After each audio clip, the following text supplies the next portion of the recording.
पागल हो गया है ये हाथी। रोज वही मिट्टी। मालिक के बिना भी ये वही कर रहा है।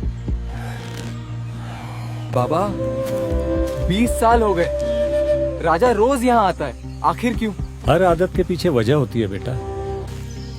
बताओ ना। कुछ सवालों के जवाब वक्त खुद देता है। लोगों को क्या पता बेटा, जो हाथी 20 साल एक जगह जाए वो पागल नहीं होता। उसके पास कोई बात होती है कहने को, लेकिन बोल नहीं पाता, बस करता रहता है। केरल के दक्षिणी छोर पर एक ऐसा जिला है जिसका नाम वायनाड है, जहां पश्चिमी घाट के घने जंगल हैं, जहां चाय के बागानों की ढलानें आसमान से बातें करती हैं, और जहां हाथी सिर्फ जानवर नहीं होते, परिवार होते हैं। और इसी वायनाड के एक छोटे से गांव अंबाला वयल में, जहां जंगल शुरू होता और बस्ती खत्म, वहां रहता था एक पुराना महावत परिवार, 3 पीढ़ियों से हाथियों के साथ जिंदगी गुजारने वाला। उस परिवार के सबसे बूढ़े सदस्य थे रघु वलियप्पन, 75 साल के, गोरे, लंबी सफेद दाढ़ी और शरीर में वो झुकाव जो 60 साल जंगल में बिताने के बाद हर महावत के शरीर में आ जाता है। रघु बाबा को गांव में सब हाथी वाले दादा बुलाते थे, क्योंकि उनकी जिंदगी में सबसे बड़ा रिश्ता इंसानों से नहीं, हाथियों से था, और खासकर एक हाथी से जिसका नाम था राजा। राजा 60 साल का बूढ़ा हाथी था, जिसे रघु बाबा ने 55 साल पहले एक 5 साल के बछड़े के रूप में जंगल से अपनाया था। जब राजा की मां को पोचर्स ने मारा था और बच्चा अकेला रो रहा था, रघु बाबा ने उसे उठाया, घर लाया, अपने हाथों से दूध पिलाया, बड़ा किया, और वो बच्चा अब एक विशाल नर हाथी बन चुका था, जिसकी पीठ पर बैठकर रघु बाबा ने जिंदगी के सबसे अच्छे 55 साल गुजारे थे। रघु बाबा और राजा का रिश्ता इतना गहरा था कि गांव के बूढ़े कहते थे, रघु बोले तो राजा समझे, राजा बोले तो रघु समझे, दोनों एक ही आत्मा दो शरीर में। सुबह उठते तो एक साथ, जंगल जाते तो एक साथ, खाते तो एक साथ। और जब रघु बाबा किसी बात पर उदास होते तो राजा की सूंड उन्हें छूकर हौसला देती, और जब राजा बीमार होता तो रघु बाबा पूरी रात उसके पास बैठे रहते। रघु बाबा के घर में उनका बेटा कृष्णन, बहू अनु और पोता अर्जुन वलियप्पन, जो 25 साल का, लंबा, सांवला, चेहरे पर पहाड़ी धूप के निशान और आंखों में वो जिज्ञासा जो युवा महावतों में होती है जब उन्हें पुरानी पीढ़ियों के किस्से सुनने होते हैं। अर्जुन अपने दादा से बहुत प्यार करता था, और रघु बाबा भी अर्जुन को हाथी पालने की हर बारीकी सिखाते रहते थे। बेटा, हाथी इंसान से बेहतर होता है, वो बोलता नहीं लेकिन समझता सब कुछ है। उसकी आंखों में देख लेना, वो अपनी पूरी कहानी बता देगा। लेकिन राजा की एक आदत थी जो अर्जुन को 20 साल से अजीब लगती थी। हर रोज सुबह 6 बजे, चाहे बारिश हो, चाहे धूप, चाहे ठंड, राजा खुद ही अपने खूंटे से रस्सी खोल लेता और जंगल की तरफ जाता, 5 किलोमीटर अंदर, और एक खास बरगद के पेड़ के नीचे रुकता। बरगद जो 200 साल पुराना था, जिसकी जड़ें जमीन के अंदर इतनी गहरी गई थीं कि बूढ़े कहते, ये पेड़ नहीं, वायनाड का दिल है। राजा वहां पहुंचता, रुकता, अपनी सूंड से जमीन पर फेरता, फिर एक मुट्ठी मिट्टी उठाता, उसे सूंघता, फिर अपने सिर पर धीरे से डाल लेता, जैसे किसी को आदर से सलामी दे रहा हो। फिर कुछ देर चुप खड़ा रहता, आंखें बंद, और फिर वापस घर की तरफ चल देता। ये सिलसिला 20 साल से चल रहा था, बिना एक दिन नागा। गांव वाले हंसते थे, रघु बाबा, तेरा हाथी पागल हो गया है, उस बरगद में कुछ जादू है क्या? रघु बाबा सिर्फ मुस्कुराते, कुछ नहीं बोलते, बस इतना कहते, मेरा राजा पागल नहीं है, उसका एक वादा है जो वो पूरा करता है। लेकिन वादा किससे था, ये बात रघु बाबा ने कभी किसी को नहीं बताई, न बेटे को, न बहू को, न पोते अर्जुन को। और अर्जुन ने कई बार पूछा, हर बार बाबा मुस्कुराकर टाल देते, बेटा, कुछ कहानियां वक्त आने पर सुनाई जाती हैं, अभी वक्त नहीं है। मार्च का महीना था, वायनाड में गर्मी बढ़ रही थी, और एक शाम अर्जुन जब जंगल से लौटा तो देखा कि रघु बाबा अपनी खाट पर लेटे हैं, बेहोश से। मां अनु रो रही, कृष्णन हाथ जोड़े खड़े, और डॉक्टर कह रहे, बहुत उम्र हो गई है, दिल कमजोर है, बस कुछ घंटे। अर्जुन दौड़कर बाबा के पास गया, उनका हाथ पकड़ा, बाबा, कुछ नहीं होगा, मैं यहां हूं।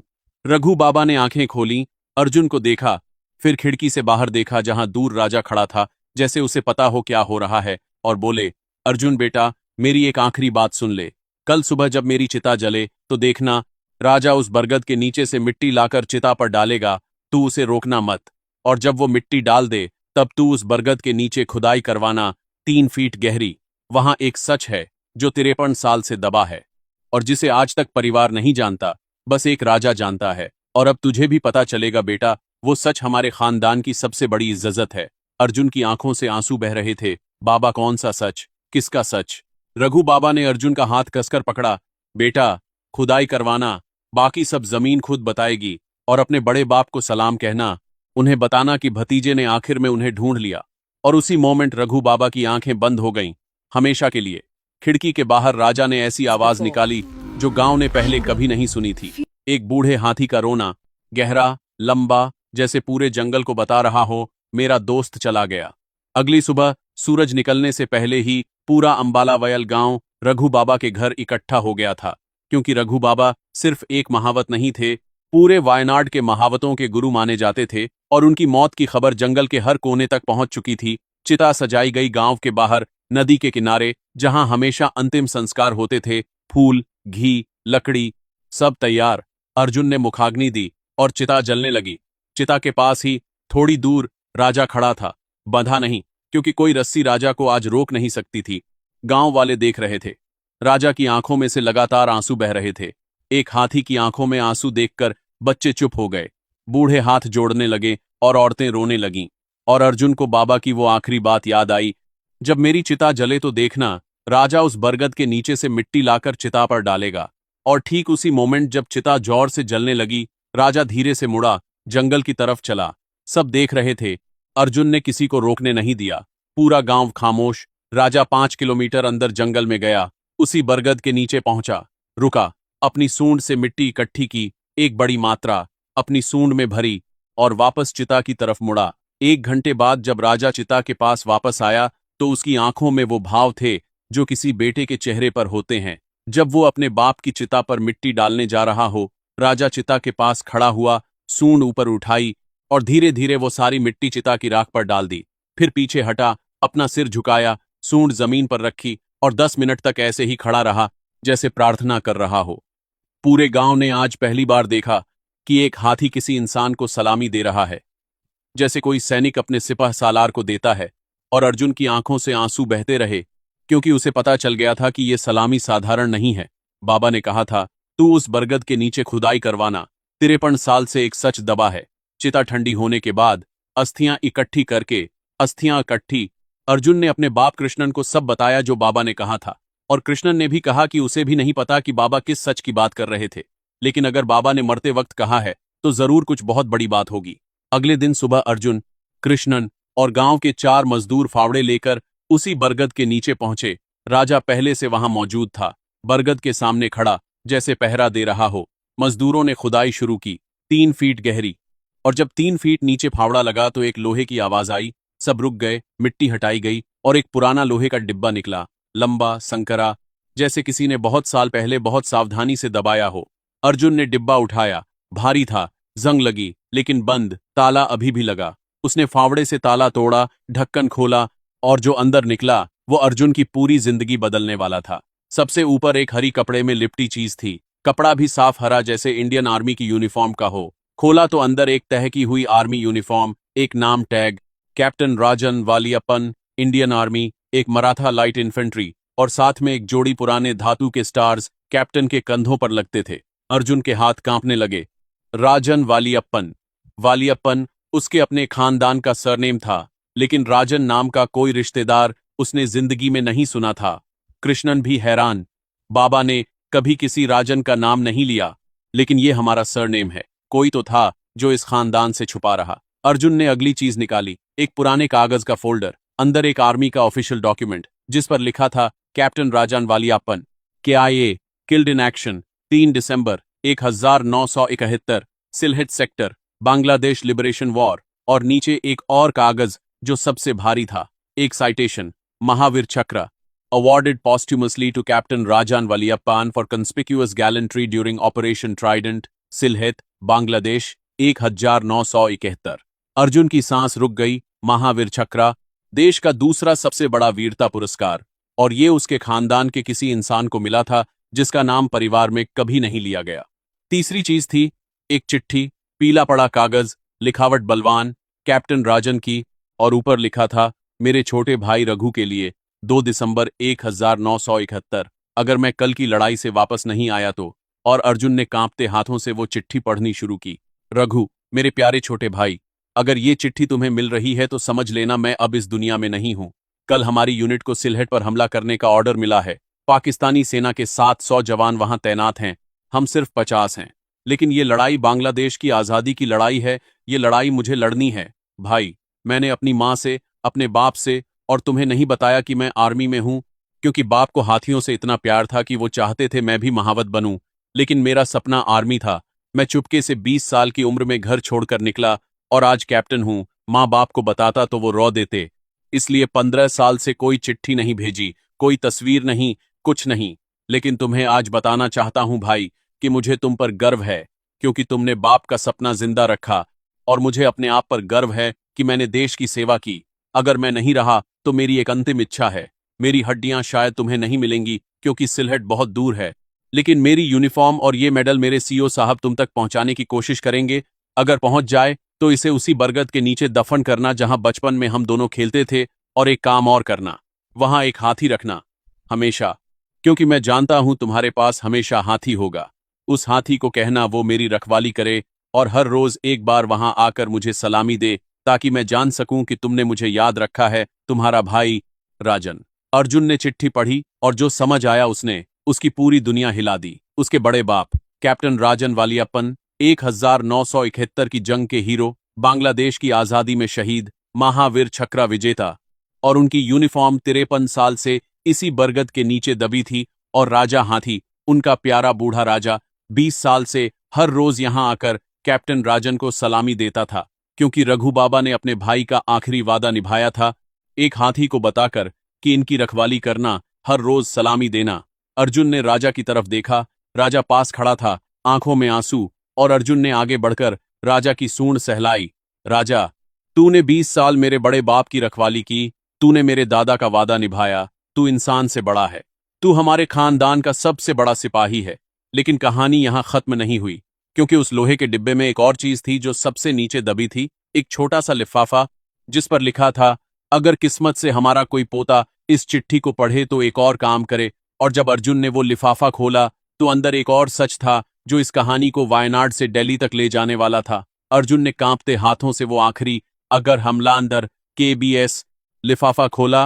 अंदर एक और चिट्ठी थी, इस बार रघु बाबा के अपने हाथ की लिखावट में, तारीख 5 साल पुरानी, 2019। मेरे पोते अर्जुन के लिए, अगर तू ये पढ़ रहा है तो समझ लेना कि मेरा वक्त पूरा हो गया।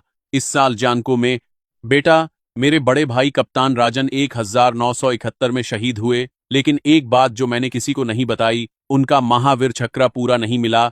उनके सीओ साहब कर्नल प्रताप मेहरा ने 1972 में मुझे एक चिट्ठी भेजी थी कि राजन की साइटेशन पर गवर्नमेंट ने महावीर चक्र अप्रूव किया था, लेकिन मेडल मेरे हाथ तक कभी नहीं पहुंचा।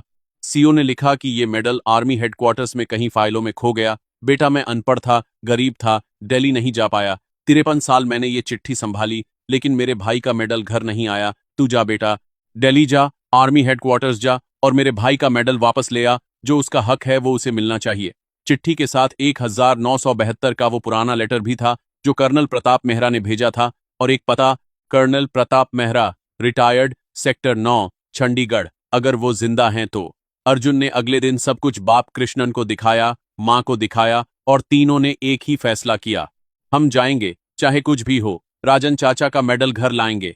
अर्जुन ने अपनी पूरी बचत 35,000 रुपए निकाले और गांव के एक बुजुर्ग, पंचायत के प्रधान राधा कृष्णन जी के पास गया, पूरी कहानी बताई। राधा कृष्णन जी ने सुनी, रोए और अपने बेटे को बैंगलोर कॉल किया, जो एक बड़े न्यूज चैनल में रिपोर्टर था, बेटे अनूप का नाम। अनूप ने 2 दिन में एक स्टोरी पब्लिश की, वायनाड का वो महावीर चक्र विजेता जिसका मेडल 53 साल से खो गया, और एक बूढ़े हाथी की 20 साल की वफादारी, और साथ में राजा हाथी की बरगद के नीचे सलामी देने की वीडियो, रघु बाबा की चिता पर मिट्टी डालने की वीडियो, कप्तान राजन की यूनिफॉर्म, मेडल सर्टिफिकेट, सब वीडियो वायरल हुई। 48 घंटे में 2 करोड़ व्यूज, हर न्यूज चैनल पर ट्रेंडिंग। और उसी दौरान कर्नल प्रताप मेहरा की पोती दिल्ली में ये वीडियो देख रही थी। उसने तुरंत अपने दादा को बुलाया, 92 साल के कर्नल साहब, बिस्तर पर। लेकिन जब वीडियो देखी, आंखों में आंसू, बोले, मेरा राजन, 53 साल हो गए, मुझे हमेशा अफसोस था कि मेडल उसके परिवार तक नहीं पहुंचा। मैं दिल्ली जाऊंगा, जो भी हो। अगले हफ्ते Delhi army headquarters, south block, colonel Pratap Mehra wheelchair पर, साथ अर्जुन और कृष्णन। बूढ़ी आर्मी रिकॉर्ड सेक्शन, एक पुरानी फाइल खोजी गई 1971 फाइल सिलहट सेक्टर, और वहां मिला वो कागज जो 53 साल से एक गलती की वजह से एक्शन नहीं हुआ था। कैप्टन राजन वालियप्पन का महावीर चक्र अप्रूवल, प्रेसिडेंट सिग्नेचर, लेकिन मेडल कभी शिप नहीं हुआ क्योंकि एड्रेस क्लरिकल एरर में रॉन्ग लिखा गया था। आर्मी के वर्तमान चीफ खुद सामने आए, एक स्पेशल सेरेमनी की अनाउंसमेंट, और 15 दिन बाद राष्ट्रपति भवन में एक छोटा सा समारोह हुआ। वर्तमान राष्ट्रपति ने अर्जुन के हाथ में वो मेडल रखा। Captain Rajan Valiyappan, Mahavir Chakra, posthumously 53 years late but never forgotten, और आर्मी के 21 तोपों की सलामी हुई कैप्टन राजन के नाम। अर्जुन ने वो मेडल लेकर भाषण दिया जो पूरे देश ने देखा। राष्ट्रपति जी, मेरे दादा रघु बाबा अनपढ़ थे, दिल्ली नहीं आ पाए, इसलिए उन्होंने एक हाथी को ये जिम्मेदारी दी कि मेरे बड़े बाप को हर रोज सलामी देना। वो हाथी 20 साल ये काम करता रहा बिना कुछ बोले। आज उसी हाथी की वजह से मैं यहां खड़ा हूं और मैं इस मेडल को घर ले जाऊंगा। उसी बरगद के नीचे जहां 53 साल मेरे बड़े बाप की यूनिफॉर्म दबी थी, वहीं मैं मेमोरियल बनाऊंगा और राजा हाथी उसकी रखवाली मरते दम तक करेगा। वापस वायनाड आकर अर्जुन ने वो किया जो कहा था। 18 साल मेरे बड़े बाप, बरगद के नीचे एक संगमरमर का मेमोरियल बनवाया। कैप्टन राजन वालियप्पन MVC 1947 टू 1971, जिन्हें 53 साल एक बूढ़े हाथी ने सलामी दी और जिन्हें घर 2024 में वापस लाया गया, और मेमोरियल के बगल में एक और पत्थर लगवाया। रघु वलियप्पन महावत, जिन्होंने अपने भाई का वादा एक हाथी के सहारे 53 साल निभाया, और तीसरा पत्थर राजा के लिए बनवाया, लेकिन अभी खाली, क्योंकि राजा अभी जिंदा था। राजा अब 62 साल का बूढ़ा हो चुका, लेकिन हर रोज उस मेमोरियल के पास आता, सूंड से मिट्टी उठाता, दोनों पत्थरों पर डालता, अपने 2 मालिकों को सलामी देता, फिर घंटों वहां बैठा रहता। लेकिन बिटर स्वीट वो शाम थी, सेरेमनी के 3 महीने बाद, जब अर्जुन जंगल गया राजा को ढूंढने। राजा रोज समय पर घर आता था, आज नहीं आया। अर्जुन दौड़ता हुआ बरगद पहुंचा और देखा राजा मेमोरियल के पास लेटा था, सिर पत्थर की तरफ, सांस भारी, आंखें आधी बंद। अर्जुन ने राजा का सिर गोद में लिया, पानी दिया। राजा ने सूंड उठाकर अर्जुन के गाल को छुआ आखिरी बार और आंखें बंद कर लीं। 62 साल का एक बूढ़ा हाथी अपने मालिकों के मेमोरियल के पास अपनी जिम्मेदारी पूरी करके चला गया।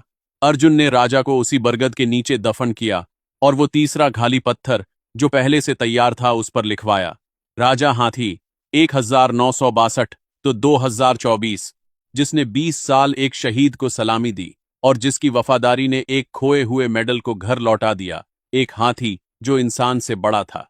3 एक साथ, कप्तान राजन, रघु बाबा और राजा हाथी, एक ही बरगद के नीचे, एक ही मिट्टी में। और आज भी वायनाड के स्कूलों में बच्चे वहां जाते हैं, हाथ जोड़ते हैं और शिक्षक बताते हैं, ये वो जगह है जहां एक भाई, एक महावत और एक हाथी ने हमें सिखाया कि वफादारी क्या होती है। 1 साल बाद एक रिपोर्टर ने अर्जुन का इंटरव्यू लिया। अर्जुन जी, आपकी कहानी पूरी दुनिया जान गई, अंत में क्या कहेंगे? अर्जुन ने मेमोरियल की तरफ देखा और बोला, दीदी मैं कुछ नहीं कहूंगा, बस इतना कहूंगा कि अगर इस देश में हर शहीद के परिवार के पास एक राजा हाथी हो तो शायद कोई मेडल 53 साल खोया नहीं रहेगा। हमने इंसानों पर भरोसा किया, इंसान भूल गए, लेकिन एक हाथी ने याद रखा। क्या ये शर्म की बात नहीं कि एक जानवर हमसे बेहतर नागरिक निकला? दोस्तों, लाइक करो, कमेंट में लिखो कैप्टन राजन, रघु बाबा और राजा हाथी को सलाम, शेयर करो उन लोगों को जो शहीदों को भूल जाते हैं, सब्सक्राइब करो। याद रखो, इस देश में सबसे बड़ी वफादारी वर्दी पहनने वालों ने नहीं दिखाई, कभी कभी एक बूढ़े हाथी ने बिना वर्दी के दिखा दी। आरबीएम बाजी, और जब तक जंगल में राजा जैसे हाथी हैं तब तक कोई शहीद गुमनाम नहीं रहेगा।